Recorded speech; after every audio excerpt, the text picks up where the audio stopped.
Good morning बच्चों। Class 11th के physics में अभी तक मैं आपको त्रुटियों के विषय में बता रहा था। आपको नेक्स्ट चैप्टर में इसके पहले आपको निरपेक्ष त्रुटि के विषय में मैंने बता दिया था। निरपेक्ष त्रुटि क्या होती है और माध्य निरपेक्ष त्रुटि किसे कहते हैं। ठीक है, तो कुछ बच्चों ने कमेंट किया था कि सर न्यूमेरिकल बता दीजिए। बच्चों, मेरा आपसे रिक्वेस्ट है, जब चैप्टर समाप्त हो जाए उसके बाद न्यूमेरिकल मैं खुद बताऊंगा। अगर उस न्यूमेरिकल के अंतर्गत आपको नहीं आ रहा है तब आप उसको क्वेश्चन पूछेगा तो आपके सारे क्वेश्चन बता दिए जाएंगे। इस तरह से बीच में आप अगर क्वेश्चन पूछेंगे तो ना तो आपको समझ में आएगा ना किसी और को समझ में आएगा। मैं बताने के लिए बता दूंगा, लेकिन जब चैप्टर खत्म हो जाए यानी ये चैप्टर समाप्त हो जाए तब आप न्यूमेरिकल को हल कीजिए तो और आसानी से समझ में आएगा। ठीक है, आशा है कि आप लोग इस बात मेरी बात को समझेंगे और उस पर ध्यान देंगे। तो चैप्टर खत्म होने के बाद आप उस सवाल को न्यूमेरिकल को लगाइए तो आसानी से समझ में आ जाएगा। तो आइए चलते हैं अपने नेक्स्ट टॉपिक पर। तो आज का हमारा टॉपिक क्या है? आपेक्षिक त्रुटि और प्रतिशत त्रुटि। इन दो चीज़ों पर हम चर्चा करेंगे। ठीक है, उसके बाद नेक्स्ट टॉपिक पर चर्चा करेंगे। तो आइए देखते हैं आपेक्षिक त्रुटि क्या होती है।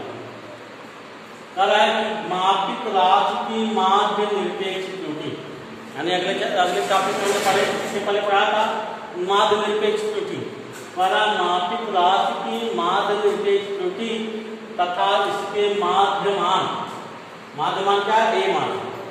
मापित राशि का वास्तविक मान का अनुपात आपेक्षिक त्रुटि कहलाता है। यानी आपेक्षिक त्रुटि बराबर क्या हो जाएगा? डेल्टा ए माध्य, यानी माध्य निरपेक्ष त्रुटि अपान माध्यमान यानी ए माध्य। ठीक है, ये क्या हो गया? आपेक्षिक त्रुटि हो गई। अब इसी तरह से इसके आधार पर ही हम प्रतिशत त्रुटि की गणना करते हैं।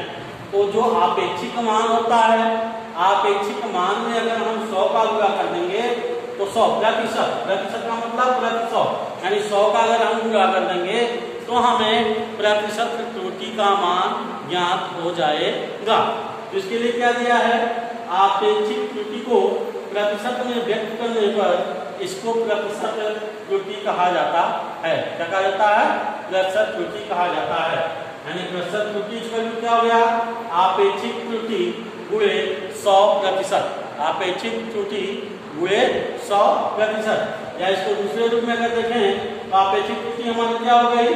डेल्टा ए माध्य बटे ए माध्य, डेल्टा ए माध्य बटे ए माध्य गुणे 100%। अगर यही त्रुटि प्रायोगिक मान से हो, किसके मान के आधार पर हो?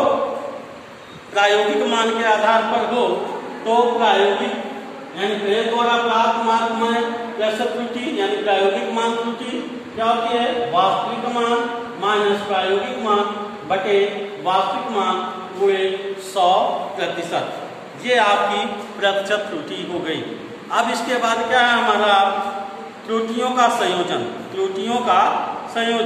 त्रुटियों का संयोजन कई प्रकार से किया जाता है। मुख्यतः 4 प्रकार होते हैं। त्रुटियों का संयोजन क्या होता है? 4 प्रकार से होता है। पहला क्या है? जोड़ विधि, यानी दो राशियों के योग में त्रुटियां। दो राशियों के योग में त्रुटियां हैं। दूसरा क्या होता है? दो राशियों के अंतर में त्रुटियां होती हैं। तीसरा क्या होता है? गुणा संक्रियाओं में, यानी गुणा करने पर कई राशियों उनका मल्टीपल करने पर जो त्रुटियां प्राप्त होती हों वो त्रुटियां हों। चौथा क्या है? भाग की संक्रियाओं में त्रुटियों का संयोजन। तो आइए सर्वप्रथम पढ़ते हैं कि दो राशियों के त्रुटि में योग में त्रुटियां कैसे होती हैं। ठीक है ना? तो आइए देखते हैं उसको हम क्या होता है। दो राशियों के योग में त्रुटियां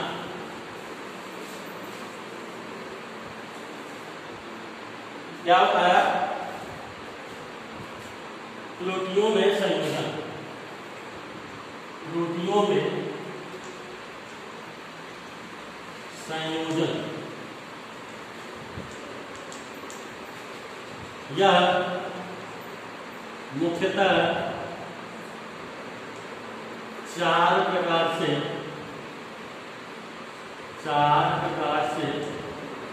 होता है, यहाँ चार प्रकार से होता है। क्या क्या होता है? पहला, दो राशियों के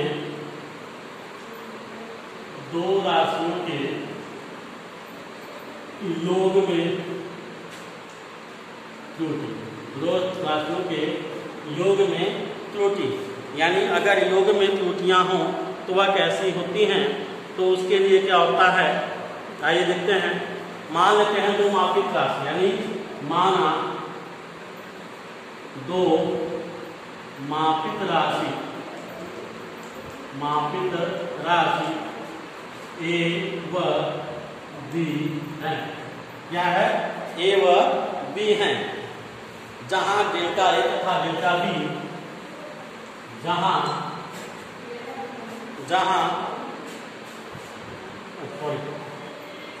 ए तथा बी हैं। क्या है? दो मापित राशियां ए तथा बी हैं, इनके मापित मान ए व बी हैं, इनके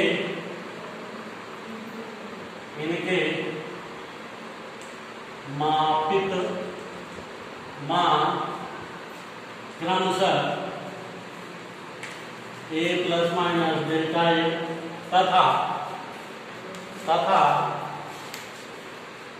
B plus minus delta B plus minus delta B हैं, जहां डेल्टा ए तथा डेल्टा बी क्या है? ए व बी के क्रमशः ए व बी के निरपेक्ष त्रुटियां हैं। क्या है? निरपेक्ष त्रुटियां हैं। ए व बी के निरपेक्ष त्रुटियां हैं। क्या है? निरपेक्ष त्रुटियां हैं। अतः परिणामी त्रुटि, परिणामी की जगह मान लें हम जेड इक्वल टू क्या मान लें? A plus B. जेड मान लें, क्या कर लें?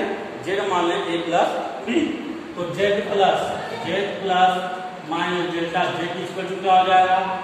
A plus minus delta A plus B plus minus delta B. Z plus minus delta Z क्या हो जाएगा? A plus minus delta A plus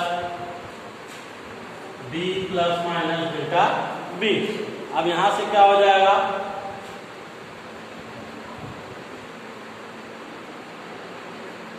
ठीक है, अब यहां से हम अगर देखें क्या हो जाएगा? Z plus minus delta Z equal to A plus B plus minus delta A plus minus delta B, या ए प्लस बी एक हो जाएगा। तो ए प्लस बी बराबर जेड है, तो जेड से जेड कैंसिल हो जाएगा, तो डेल्टा जेड इक्वल टू क्या हो जाएगा? Delta A plus delta B. यह हमारा परिणामी प्लस त्रुटि का मान हो जाएगा। यानी जब प्लस माइनस अगर है तो यह भी प्लस माइनस होगा, यह भी क्या होगा? प्लस माइनस होगा। पॉजिटिव भी हो सकता है और नेगेटिव भी हो सकता है। लेकिन अधिकतम अगर बात किया जाए, अधिकतम निरपेक्ष त्रुटि की बात की जाए तो क्या होता है? पॉजिटिव होता है। अधिकतम निरपेक्ष त्रुटि की बात की जाए तो क्या होता है? पॉजिटिव होता है। यानी delta Z equal to delta A plus delta B होता है।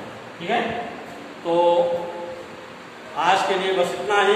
कल हम आपको इसके अंतर के विषय में बताएंगे। जैसा कि आप इसी में देख ले रहे हैं कि अंतर क्या है, लेकिन कल हम आपको दो राशियों के बीच अंतर में त्रुटियां और गुणा संक्रिया और आपके भाग संक्रियाओं के विधि के विषय में आपको बताएंगे। ठीक है, फिर उसके बाद यह चैप्टर आपका क्या हो जाएगा? समाप्त हो जाएगा। तो आपको हम इससे संबंधित न्यूमेरिकल को चर्चा करेंगे। तो आज के लिए बस इतना ही, धन्यवाद। आई होप आप सब मेरी बातों को अच्छी तरह से समझ गए होंगे। जो चीज़ में न समझ में आई हो वो आप कमेंट बॉक्स में कमेंट करके दोबारा पूछ सकते हैं। ठीक है, आज के लिए बस इतना ही, धन्यवाद।